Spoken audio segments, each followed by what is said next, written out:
अस्सलामुअलैकुम वरहमतुल्लाहि वबरकातुहू।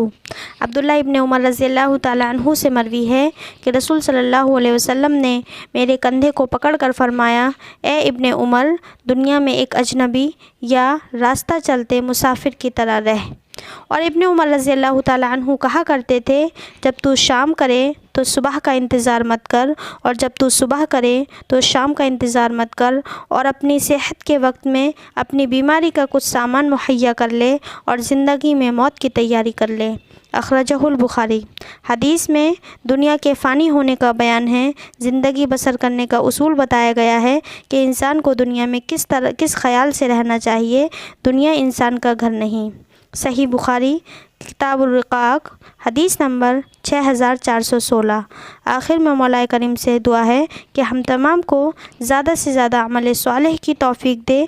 आमीन सुम्मा आमीन।